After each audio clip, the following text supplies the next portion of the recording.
ఉమ్మడి ఆంధ్రప్రదేశ్లో వారు ఎమ్మెల్సీగా ఉన్నప్పుడు శాసన మండలికి వెళ్ళేవారు. ఆ రోజు ఆ కాలంలో శాసన మండలిలో చూస్తే మొత్తం Bharatiya Janata party graduates constituency నుంచి ఎవరున్నారంటే మొత్తం భారతీయ జనతా పార్టీకి సంబంధించినటువంటి వాళ్ళే ఉండేవారు. రాయలసీమ నుంచి రాయలసీమ గాంధీగా పేరు పొందినటువంటి డిఎస్పీ రెడ్డి గారు బీజేపీ నుంచి రాయలసీమ నుంచి గ్రాడ్యుయేట్స్ కాన్స్టిట్యూన్సీ నుంచి ఎమ్మెల్సీగా ఉండేవారు. ఆ పక్కకు వస్తే చిత్తూరు, నెల్లూరు, ప్రకాశం కలిపి పి రంగారెడ్డి గారు అక్కడి నుంచి ఎమ్మెల్సీగా బీజేపీ నుంచి గ్రాడ్యుయేట్ కాన్స్టిట్యూన్సీ నుంచి ఎన్నికయ్యేవారు. ఆ తర్వాత కిందికి వస్తే మన పక్కన ఉన్నటువంటి కృష్ణా జిల్లా, గుంటూరు జిల్లాకు సంబంధించి జూపుడి యజ్ఞనారాయణ గారు గ్రాడ్యుయేట్స్ కాన్స్టిట్యూన్సీ నుంచి వారు ఎమ్మెల్సీగా ఉండేవారు. ఆ పై ఉత్తరాంధ్రకి వెళ్తే విశాఖపట్నం, విజయనగరం, శ్రీకాకుళం 3 జిల్లాలకు సంబంధించి పివి చలపతిరావు గారు వారు ఎమ్మెల్సీగా ఉండేవారు అనేక సంవత్సరాల పాటు.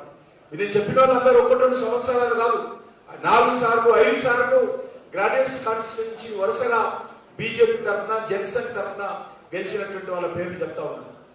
ఈ కాన్స్టిట్యూన్సీలో చూస్తే ఎల్ఎస్ రాజు గారు జనసేన నుంచి ఎమ్మెల్సీగా బీజేపీ నుంచి గెలిచారు. ఆ తర్వాత డాక్టర్ రాజేశ్వరరావు గారు ఇక్కడి నుంచే ఎమ్మెల్సీగా బీజేపీ నుంచి గెలిచారు. హైదరాబాద్కి వెళ్తే వి రామారావు గారు 5 సార్లు ఎమ్మెల్సీగా హైదరాబాద్ నుంచి గెలిచారు. ఈ రకంగా ఈ ఉభయ తెలుగు రాష్ట్రాలలో పట్టభద్రుల నియోజకవర్గం నుంచి ఎమ్మెల్సీలు ఎవరంటే కళ్ళు మూసుకొని చెప్పొచ్చు, భారతీయ జనతా పార్టీకి సంబంధించినటువంటి వాళ్ళే 1960 నుంచి ఎన్నికవుతూ వచ్చారు. కానీ అనేక కారణాల కారణంగా ఈ మధ్యలో కొంత గ్యాప్ ఏర్పడింది. మళ్ళీ దాన్ని ఈరోజు మరి నిలుపాల్సినటువంటి అవసరం. గతంలో పట్టభద్రులు అంటే మరి ఆ రోజు నీతి కోసం, నిజాయితీ కోసం పనిచేస్తున్నటువంటి వాళ్ళను ఎన్నిక చేసుకునేటువంటి వాళ్ళు. మళ్ళీ ఈరోజు ఆ పరిస్థితి వచ్చింది. ఈరోజు మనం చూస్తా ఉన్నాం తెలంగాణ రాజకీయాలు పూర్తిగా ఏ రకంగా ఉన్నాయో మనం చూస్తా ఉన్నాం. ఇంతకుముందు సుధాకర్ రెడ్డి గారు చెప్పారు, లేకపోతే అంతకుముందు శ్రీధర్ రెడ్డి గారు చెప్పారు. ఈరోజు ఎవరైనా కలిస్తే, ఏదైనా రాజకీయ నాయకుడిని కలిస్తే ఇప్పుడు ఏ పార్టీలో ఉన్నావు అడగాల్సిన పరిస్థితి వచ్చింది. నిజంగా బీఆర్ఎస్ లో ఉన్నావా, కాంగ్రెస్ లో చేరావా అడగాల్సిన పరిస్థితి వచ్చింది. కాబట్టి రాజకీయాలలో నైతిక విలువలు పతనమవుతున్నటువంటి పరిస్థితుల్లో గ్రాడ్యుయేట్స్ కాన్స్టిట్యున్సీ మరి ఈరోజు పట్టభద్రులు, మేధావులు, విద్యావంతులు, అడ్వకేట్లు, డాక్టర్లు వీళ్ళకు మీకు ఓటు వేసేటువంటి అవకాశం వచ్చింది. మీరు సామాన్య ప్రజలుగా ఎవరో చెప్తే విని ఓటు వేయాల్సిన అవసరం లేదు. మీకంటూ ఆలోచన ఉంటుంది. మీరు విద్యావంతులు, మేధావులు. కాబట్టి నేను ఈ యొక్క 3 ఉమ్మడి జిల్లాలకు సంబంధించినటువంటి విద్యావంతులను, మేధావులను కోరుతా ఉన్నాను, ఆలోచించండి. ప్రస్తుత తెలంగాణ రాష్ట్ర రాజకీయాలలో ఈరోజు గెలవాల్సినటువంటి అవసరం ఏ పార్టీకి ఉంది, ఏ పార్టీ గెలిస్తే తెలంగాణకు మేలు జరుగుతుందో ఈరోజు అందరూ కూడా ఆలోచన చేయాల్సిన అవసరం. అనేక సంవత్సరాలు పోరాటం చేసి వందలాది మంది బలిదానమై 1969లో కూడా 369 మంది విద్యార్థులను ఆ రోజు కాంగ్రెస్ పార్టీ ప్రభుత్వం శ్రీమతి ఇందిరాగాంధీ జై తెలంగాణ అన్నందుకు తుపాకులతో కాల్చి చంపింది. ఆ రోజు 369 హై స్కూల్ విద్యార్థుల నుంచి పీజీ విద్యార్థుల వరకు చనిపోయారు, బలిదానం అయ్యారు. ఇటీవల చివరి దశ ఉద్యమంలో కూడా 1200 నుంచి 1500 మంది తెలంగాణ ఉద్యమకారులు ఆత్మ బలిదానం చేస్తున్నారు. వాళ్ళందరూ కూడా మేము తెలంగాణ కోసం చనిపోతున్నాము, సోనియా గాంధీకి వ్యతిరేకంగా మరి ఈరోజు మా తెలంగాణకు అన్యాయం చేస్తుంది కాబట్టి సోనియా గాంధీ గారి పేరు రాసి సోనియా గాంధీ వైఖరికి వ్యతిరేకంగా మేము ఆత్మ బలిదానం చేసుకుంటున్నాము. కేంద్ర ప్రభుత్వానికి వ్యతిరేకంగా, మన్మోహన్ సింగ్ గారి ప్రభుత్వం వ్యతిరేకంగా ఆత్మ బలిదానం చేసుకుంటున్నామని చనిపోయినటువంటి 1200కు పైగా ఆ రోజు ఉద్యమకారులు బాజాప్తా ఉత్తరాలు రాసి సోనియా గాంధీని దోషిగా చూపించు ఈరోజు వాళ్ళు బలిదానం చేస్తున్నారు. మీకు అందరికీ తెలుసు, అనేక మంది చనిపోయారు. తెలంగాణ ఇస్తానని చెప్పి మళ్ళీ మేము ఇవ్వమని చెప్పి కమిటీ శ్రీకృష్ణ కమిటీ వేయడంతో ఉద్యమకారులు ఒక నిరాశ నిస్పృహ వచ్చి ఆత్మ బలిదానం చేస్తున్నారు. ఆ 1500 మంది బలిదానానికి కారణము సోనియా గాంధీ. అటువంటి సోనియా గాంధీ గారిని ఈరోజు తెలంగాణ ఆవిర్భావ ఉత్సవాలకు కాంగ్రెస్ పార్టీ ముఖ్య అతిథిగా పిలుస్తారు. చాలా దురదృష్టకరమైనది. ఆ రోజు ఇదే సోనియా గాంధీని ఈనాటి ముఖ్యమంత్రి రేవంత్ రెడ్డి అనేక రకాలుగా విమర్శించారు. 1500 మంది బలిదానం చేస్తున్నటువంటి సోనియా గాంధీ మరి ఆ రోజు రాక్షస్ అన్నాడు, ఈ రోజు ఆమెను దేవత అంటున్నాడు రేవంత్ రెడ్డి. తెలంగాణ రాష్ట్ర రాజకీయాల గురించి ఆలోచన చేయాల్సిన అవసరం. తెలంగాణ వచ్చిన తర్వాత 10 సంవత్సరాలు పరిపాలించినటువంటి టిఆర్ఎస్ ప్రభుత్వం ఏ రకంగా కుటుంబ పెత్తనంతో ఈ రాష్ట్రాన్ని మరి ఏ రకంగా అప్పులమయం చేశాడో, ఏ రకంగా అవినీతికి పాల్పడ్డారో బీఆర్ఎస్ నాయకులు, ఏ రకంగా నియంత్ర రాజకీయాలు, నిజాం రాజకీయాలు, మజ్లిస్ రాజకీయాలు మన నెత్తిన రుద్దేటువంటి ప్రయత్నం చేశారు. 10 సంవత్సరాలు మనం అందరం స్వయంగా అనుభవించాం. మరి కాంగ్రెస్ పార్టీ వచ్చింది గత ఎన్నికలు పెద్ద మీది నుంచి పొయ్యిలో పడ్డట్టు ఈరోజు తెలంగాణ ప్రజల జీవితాలతో కాంగ్రెస్ పార్టీ చెలగాటమాడేటువంటి పరిస్థితి. అనేక రకాల హామీలు ఇచ్చారు. ఏ ఒక్క హామీ కూడా ఈరోజు అమలు చేయలేనటువంటి నిస్సహాయమైనటువంటి స్థితిలో, చేతగానటువంటి పరిస్థితుల్లో, పరిపాలన చేసేటువంటి సత్తా లేనటువంటి పరిస్థితుల్లో ఈరోజు రేవంత్ రెడ్డి పరిపాలిస్తారు. ఏ ఒక్కటి కూడా ఫ్రీ బస్సులు ఒకటి పెట్టాడు. ఉదయం లేస్తే సాయంకాలం వరకు మహిళలు ఇంట్లో వంట చేసుకోండి, తినండి, మరి బస్సులలో తిరగండి, సాయంకాలం పెట్టుకోండి. ఈరోజు రేవంత్ రెడ్డి తెలంగాణ ప్రజలకు ఇచ్చినటువంటి ఏకైక హామీ గారు ఒకటే, ఇక వేరే పనేమీ లేదు. ఆయన ఏం చెప్పాడు? నిరుద్యోగ యువకులకు నెలకు 4000 ఇస్తా, జాబ్ క్యాలెండర్ బాధంతా పేర్ల ఏ రోజు ఏ ఉద్యోగాలు రిక్రూట్మెంట్ షెడ్యూల్ వస్తుందో బాజాంతా ఫ్రంట్ పేజీ ప్రకటనలు ఇచ్చారు కాంగ్రెస్ పార్టీ తరఫున. మా పార్టీ అధికారంలోకి వస్తే మేము పలానా రోజు ఈ ఉద్యోగాలు భర్తీ చేస్తాం, పలానా రోజు ఈ ఉద్యోగాలు భర్తీ చేస్తాం. కానీ ఒక్క ఉద్యోగం కూడా ఇంతవరకు భర్తీ చేయాలి. ఒక్క నోటిఫికేషన్ కూడా కాంగ్రెస్ పార్టీ అధికారంలోకి వచ్చిన తర్వాత ఒక్క నోటిఫికేషన్ షెడ్యూల్ కూడా ఆయన ఇంతవరకు రిలీజ్ చేయాలి. కానీ నేను 30,000 ఉద్యోగాలు ఇచ్చాను ప్రచారం చేశాను. 4,000 నెలకు 4,000 రూపాయలు నిరుద్యోగ యువతీ యువకులకు ఇస్తామని చెప్పారు. ఒక్కటి కూడా ఇవ్వలేదు. ఉద్యోగస్తులకు రావాల్సినటువంటి పిఆర్సీ బకాయిలు ఇవ్వడం లేదు. 4 సార్లు బకాయిలు పెండింగ్ లో ఉన్నాయి. ఉద్యోగులకు రావాల్సినటువంటి హెల్త్ స్కీము, ఉద్యోగస్తుల హెల్త్ స్కీమ్ సంబంధించినటువంటి బకాయిలు పెండింగ్ లో ఉన్నాయి, ఇవ్వడం లేదు. కానీ కాంట్రాక్టర్లు రిలీజ్ చేశారు. కాంట్రాక్టర్ రిలీజ్ చేస్తే కమిషన్ వస్తుంది, ఉద్యోగస్తులకు ఇస్తే ఏమొస్తుంది? కాబట్టి ఈరోజు రేవంత్ రెడ్డి ఉద్యోగస్తుల పట్ల పూర్తిగా నిర్లక్ష్యం ఉన్నాడు. రానున్న రోజుల్లో ఇప్పటికే 1వ తేదీ జీతాలు వచ్చే పరిస్థితి ఉద్యోగస్తులకు లేదు. రానున్న రోజుల్లో ఉద్యోగస్తులకు జీతాలు వస్తాయా రావన్నటువంటి అనుమానం ఉంది. అంతేకాదు ఈరోజు రైతాంగ సమస్యలు కావచ్చు, మహిళల సమస్యలు కావచ్చు, పేదవాళ్ళ సమస్యలు కావచ్చు, నిరుద్యోగుల సమస్యలు కావచ్చు, రానున్న రోజుల్లో పరాకాష్ఠకు చేరేటువంటి ప్రమాదం. ఈరోజు ఒక చేతగానటువంటి ప్రభుత్వము, ఈరోజు ఒక అనుభవం లేనటువంటి వ్యక్తి చేతిలో ఈరోజు తెలంగాణ పెట్టిన కారణంగా ఈరోజు తెలంగాణ నష్టపోయేటువంటి ప్రమాదం, తెలంగాణకు అన్యాయం జరిగేటువంటి ప్రమాదం. ముఖ్యమంత్రి గారు చెప్తున్నారు, నేను 10 సంవత్సరాలు పరిపాలిస్తాను. 10 సంవత్సరాలు కాదు, ఈరోజు 5 సంవత్సరాల తర్వాత కాంగ్రెస్ పార్టీ ఏ రకంగా ఉంటుందో ఆలోచన. నిజంగా ఇంకా 4.5 సంవత్సరాలు, ఇంకా 4 సంవత్సరాల 3 నెలల పాటు ఈ కాంగ్రెస్ పార్టీ అధికారంలో ఉండేటువంటి అవకాశం ఉంది. కానీ 5 సంవత్సరాలు ఉండదా? ఈరోజు ఆ 4.5 సంవత్సరాలు ఏ రకమైనటువంటి పరిపాలన వస్తుందో అర్థం చేసుకోవాల్సిందే కోరుతాం. ఈరోజు కాంగ్రెస్ పార్టీ పూర్తిగా ఈ తెలంగాణ రాష్ట్రాన్ని బడుసు పట్టించేటువంటి పరిస్థితి ఉంది. ఆర్థిక సంక్షోభం తెలంగాణలో వచ్చేటువంటి ప్రమాదం. ఏదైతే ధనిక రాష్ట్రమో, మిగులు బడ్జెట్తో ఉన్నటువంటి రాష్ట్రమో, ఈ రాష్ట్రాన్ని బీఆర్ఎస్ ప్రభుత్వం అప్పుల రాష్ట్రంగా మార్చింది. మరి కాంగ్రెస్ పార్టీ అనేక రకాలుగా బీఆర్ఎస్ పార్టీని విమర్శించింది. వీళ్ళు వచ్చిన తర్వాత ఏం జరుగుతాం?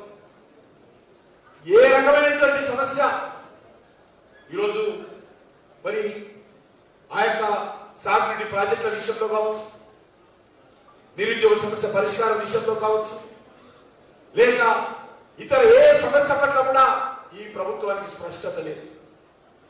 ఈ ప్రభుత్వము పరిపాలనలో పూర్తిగా గత ఈ 6 నెలలుగా చూస్తా ఉన్నాము. ఈ ప్రభుత్వానికి ఒక దిశా నిర్దేశం లేదు. ఏ రకంగా వాళ్ళు ఇచ్చినటువంటి హామీలు అమలు చేస్తారో, ఏ రకంగా ఆర్థిక వనరులు సమకూర్చుకుంటారో ఈ ప్రభుత్వం దగ్గర ఒక కార్యాచరణ ప్రణాళిక లేదు. చిన్న విషయం ఇంతకుముందు రత్నందన్ గారు చెప్పారు, రైతులకు సంబంధించినటువంటి ధాన్యాల సేకరణ పూర్తి వ్యవస్థ ఉంది. ఇది కొత్తగా చేస్తున్నది కాదు. ప్రతి సంవత్సరము ఈ యొక్క ధాన్యాల సేకరణ జరగాల్సినటువంటి కార్యక్రమం ఉంది. రబీలో కానీ ఖరీఫ్లో కానీ నిరంతరమైనటువంటి ప్రక్రియ. దీన్ని కూడా అమలు చేయలేనటువంటి వైఫల్యం చెందినటువంటి ప్రభుత్వము కాంగ్రెస్ పార్టీ ప్రభుత్వం. సిస్టమ్ ఉంది, వాళ్ళు ఏం చేయాల్సింది లేదు. సేకరిస్తున్నది పొదుపు సంఘాల వాళ్ళు, ఐకేపీ సెంటర్స్లలో.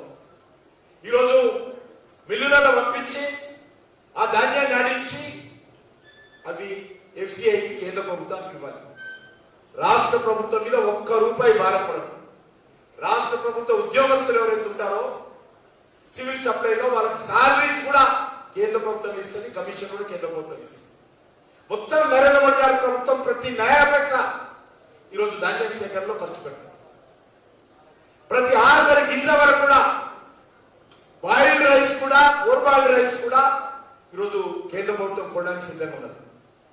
ఎందుకంటే గతంలో కొనుద్దు అనుకున్నారు, కానీ బీజేపీ నాయకులందరూ పోయి ప్రధానమంత్రి గారిని కలిసిన తర్వాత మా తెలంగాణలో దొడ్డు రైస్ ఉంటాయి, మా తెలంగాణలో ఓవర్బాయిల్డ్ రైస్ ఉంటాయి, కొనాలి అంటే పెద్ద మనసుతో మరి మొత్తం చివరి గింజ వరకు కూడా, బియ్యం గింజ వరకు కూడా కేంద్ర ప్రభుత్వం కొనాలని వచ్చింది.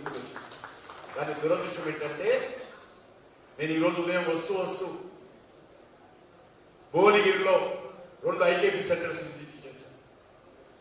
45 రోజులుగా రైతులు, మహిళలు వాళ్ళందరూ కూడా ధాన్యాన్ని ఐకేపీ సెంటర్లో తీసుకొస్తే వర్షాలకు మొలకలెత్తుతున్నాయి. ఒక పసిపిల్లలాగా ఏ రకంగా అయితే తల్లి కాపాడుకుంటుందో ఆ రకంగా రైతులు ఆ ధాన్యాన్ని తీసుకొచ్చి ఆ కుప్పలు పెట్టుకొని రాత్రి పగళ్ళు కాపలా కాసుకుంటూ 45 రోజులైంది. ఇంతవరకు 1 కేజీ ధాన్యం కూడా ఈ ప్రభుత్వం కొనుగోలు చేయలేదు.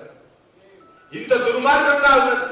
మొలకలు ఎత్తుతా ఉన్నాయి, తడిచిపోతా ఉన్నాయి, తాగడానికి నీళ్లు లేదు, నెత్తి మీద కప్పు లేదు, మండు టెండర్లో ధాన్యం దగ్గర రైతులు కూర్చొని ఈరోజు అల్లాడుతూ ఉంటే ముఖ్యమంత్రి ఈరోజు మరి ఏ మాత్రం కూడా బాధ్యతారహితంగా వ్యవహరిస్తున్నాడో మనం చూడాల్సినటువంటి అవసరం. ఏ రకంగా వ్యవహరిస్తున్నారో మనం చూస్తా ఉన్నాం. పుండు మీద కారం చల్లినట్టు మేము దొడ్డు రకం బియ్యం మేము బోనస్ ఇవ్వము, సన్న రకం బియ్యానికే ఇస్తాము, అది కూడా ఇప్పుడు ఇవ్వము, వచ్చే సీజన్ లో ఇస్తాము. ఎందుకు ఈ రకంగా మాట మారుస్తున్నాం? 100 రోజుల్లోగా ధాన్యం సేకరణ చేస్తాము, ఆ సేకరణలో 500 బోనస్ ఇస్తామని చెప్పి 6 గ్యారెంటీల్లో వ్యవసాయ రంగానికి సంబంధించినటువంటి గ్యారెంటీ ఒకటి. 6 గ్యారెంటీలలో 1 గ్యారెంటీ ధాన్యం 500 ఇస్తామని.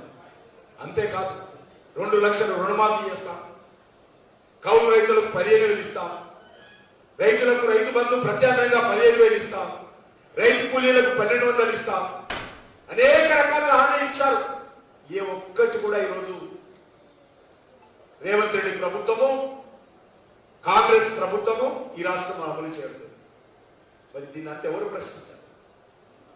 ఈరోజు అనేక రకాల సమస్యలు రానున్న రోజుల్లో తెలంగాణ ప్రజలు అనేక రకాల ఇబ్బందులు ఎదుర్కొనే ప్రమాదం, ఆర్థిక వ్యవస్థ సంక్షోభంలో ఉండేటువంటి ప్రమాదం, నిరుద్యోగుల సమస్య ప్రస్తావించాల్సినటువంటి అవసరం ఉంది. ఏ పార్టీ అయితే ఈ ప్రభుత్వాన్ని నిలదీస్తూ ఆలోచన చేయాల్సింది. టీఆర్ఎస్ పార్టీ గతంలో రాజశేఖర రెడ్డి గారు ఉన్నప్పుడు టీఆర్ఎస్ తోటి గెలిచినటువంటి వాళ్ళందరూ కూడా మరి కేసీఆర్ గారు వాళ్ళ పార్టీ ఎమ్మెల్యేలందరినీ కాంగ్రెస్ పంపించారు. కనీసం రాజీనామా చేయకుండా కాంగ్రెస్ లో చేరారు. అప్పుడు మళ్ళీ బీఆర్ఎస్ పార్టీ అధికారంలోకి వచ్చింది. కాంగ్రెస్ పార్టీ ఎమ్మెల్యేలు గెలిచినటువంటి వాళ్ళందరూ కూడా ఏదైతే ప్రజల పక్షాన ప్రశ్నించే గొంతుకగా ఒక ప్రతిపక్షంగా ఉండాల్సినటువంటి కాంగ్రెస్ పార్టీ ఎమ్మెల్యేలు 19 మంది గెలిస్తే 12 మంది ఆ రోజు బీఆర్ఎస్ వచ్చేదాన్ని. మళ్ళీ ఈరోజు కాంగ్రెస్ పార్టీ అధికారంలోకి వచ్చింది. బీఆర్ఎస్ పార్టీని ప్రజలు ప్రతిపక్ష పార్టీగా ఉండాలి, మీరు ప్రజల గొంతుకై ఉండాలి, ప్రశ్నించే గొంతుకై ఉండాలి, ప్రజల గుండె చప్పుడు శాసనసభలో ప్రజా సమాజంలో వినిపించాలని చెప్తే వరుసగా గెలిచినటువంటి ఎమ్మెల్యేలందరూ కూడా మరి ఈరోజు గాంధీ భవన్ చుట్టూ రేవంత్ రెడ్డి తిరుగుతున్నారు. రోజు చూస్తున్న పేపర్లో. ఇంతకుముందు చెప్పాను, నేను సికింద్రాబాద్ ఎంపీగా మనం పోటీ చేశాను మళ్ళీ రెండోసారి. కాంగ్రెస్ పార్టీ అభ్యర్థి ఆయన అసెంబ్లీ రికార్డులో ఈ రోజు వరకు కూడా బీఆర్ఎస్ ఎమ్మెల్యేగా ఉన్నాడు. అసెంబ్లీ రికార్డులో, ప్రభుత్వ రికార్డులో ఆయన బీఆర్ఎస్ ఎమ్మెల్యేగా ఉన్నాడు. ఇప్పుడు కూడా కాంగ్రెస్ టికెట్ మీద పోటీ చేస్తాడు. ఏమైనా నైతిక విలువలున్నాయని అడుగుతా ఉన్నా. ఈరోజు వరంగల్ నుంచి ఒక కాంగ్రెస్ ఎమ్మెల్యే, ఒక బీఆర్ఎస్ ఎమ్మెల్యే ఆయన కూతురును అభ్యర్థిగా ప్రకటిస్తే బీఆర్ఎస్ తరఫున బీఫామ్ ఇచ్చిన తర్వాత ఆయన నేను బీఆర్ఎస్ నుంచి పోటీ చేయడం లేదు, నా కూతురు కాంగ్రెస్ నుంచి చేస్తానని చెప్పి ఆయన కూడా కాంగ్రెస్ వచ్చారు. ఎక్కడ పోతున్నాయి రాజకీయాలు అడుగుతా ఉన్నాం. ఇంత నీతిమాలినటువంటి రాజకీయాలు ఈరోజు ఈ రాష్ట్రంలో ప్రజా సమస్యల మీద నిలబడేటువంటి శక్తి, నిలబడి ప్రజా సమస్యల గురించి ప్రభుత్వాన్ని ప్రశ్నించే శక్తి ఈరోజు ప్రతిపక్షంగా ఉన్నటువంటి బీఆర్ఎస్ పార్టీకి లేదు. వాళ్ళ ఎమ్మెల్యేలు అందరూ కూడా ఈరోజు కాంగ్రెస్ పార్టీలో చేరబోతున్నారు. మంత్రులు స్టేట్మెంట్ ఇస్తున్నారు, మీ జిల్లాకు సంబంధించిన మంత్రులు కూడా ఇస్తున్నారు. ఈ పార్లమెంట్ ఎన్నికల ఫలితాలు రాగానే 25 మంది బీఆర్ఎస్ ఎమ్మెల్యేలు కాంగ్రెస్ లో చేరబోతున్నారు. దానికి ఉదాహరణ కూడా కనిపిస్తున్నది. రోజొక పోయి ఫోటోలు దిగుతున్నాడు, రోజొక ఎమ్మెల్యే ఫోటోలు దిగుతున్నాడు. కొంతమంది చేరుతున్నారు, ఆల్రెడీ కొంతమంది చేరినట్టు ప్రకటిస్తున్నారు. కనీసం ఎన్నికైనటువంటి కారు గుర్తు మీద గెలిచినటువంటి ఎమ్మెల్యేలు కనీసం పార్టీకి ఎన్నికైనటువంటి పదవికి రాజీనామా చేయకుండానే ఈరోజు పార్టీ మారుతున్నట్టు పరిస్థితి. అందుకే మీ అందరిని ప్రశ్నిస్తున్నాను, మీ అందరినీ నేను ఈరోజు విజ్ఞప్తి చేస్తా ఉన్నాను, మనవి చేస్తా ఉన్నాను. ఆలోచించండి. ఏ పార్టీ అయితే శాసన మండలిలో ఈ ప్రభుత్వాన్ని ప్రశ్నించగలుగుతుందో ఆలోచన చేయండి. కాంగ్రెస్ పార్టీ ప్రశ్నించలేదు. ఎందుకంటే కాంగ్రెస్ పార్టీలో ఉండే ఆ ప్రభుత్వాన్ని ప్రశ్నించే అవకాశం ఉంది. ఇది విద్యావంతులకు సంబంధించినటువంటి, మేధావులకు సంబంధించినటువంటి కాన్స్టిట్యున్సీ. ఈ ఓటు దానికి వేయాలి, ప్రశ్నించే గొంతులకు వేయాలి, ప్రశ్నించే పార్టీలకు వేయాలి. బీఆర్ఎస్ పార్టీ ఉన్నటువంటి ఎమ్మెల్యేలు వరుసగా చేరుతా ఉన్నారు, ఎమ్మెల్సీలు చేరుతా ఉన్నారు, నాయకులు చేరుతా ఉన్నారు, కార్పొరేటర్లు చేరుతా ఉన్నారు, మేయర్లు చేరుతా ఉన్నారు, జిల్లా పరిషత్ చైర్మన్ చేరిపోతా ఉన్నారు. ఎవరు కూడా బీఆర్ఎస్ లో ఉండడం లేదు. వరుస కట్టి క్యూ కట్టి ఈరోజు కాంగ్రెస్ పార్టీలో చేరుతున్నటువంటి నేపథ్యంలో ఈరోజు బీఆర్ఎస్ పార్టీకి ఓటు అడిగే నైతిక హక్కు ఉందని అడుగుతాం.